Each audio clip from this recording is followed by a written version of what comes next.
Hello viewers, mechatronics ল্যাবের পক্ষ থেকে সবাইকে স্বাগত।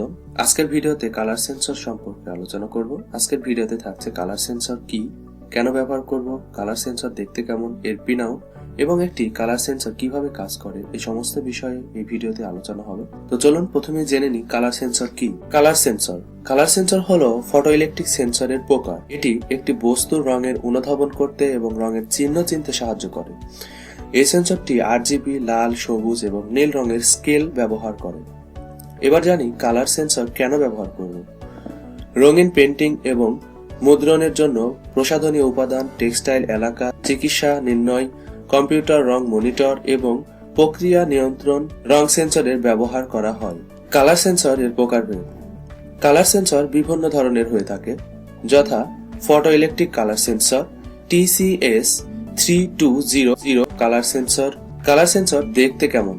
ফটো ইলেকট্রিক কালার সেন্সর এর পিন আউট ব্রাউন অর্থাৎ পজিটিভ ভোল্টেজ, ব্লু অর্থাৎ জিরো ভোল্টেজ, ব্ল্যাক অর্থাৎ আউটপুট। এবার দেখে নিই TCS 3200 কালার সেন্সর। মূলত এটি TCS 3200 colour sensor. TCS 3200 colour sensor এর পিন আউট সমূহ। এই সেন্সরে মূলত 8টি পিন আউট রয়েছে, তার মধ্যে S0, S1, S2, S3, OE, ground, VDD, out, 8টি টার্মিনাল। এবার জেনে নিই কালার সেন্সর যেভাবে কাজ করে।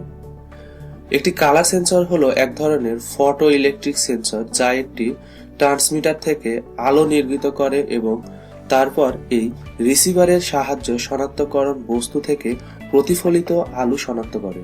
একটি রং সেন্সর অর্থাৎ একটি কালার সেন্সর যথাক্রমে লাল, নীল এবং সবুজের জন্য প্রাপ্ত আলোর তীব্রতা শনাক্ত করতে পারে, যার ফলে বস্তুর কালার নির্ধারণ করা সম্ভব। এই ছিল আজকের কালার সেন্সর সম্পর্কে। ধন্যবাদ সবাইকে ভিডিওটি সম্পূর্ণ দেখার জন্য।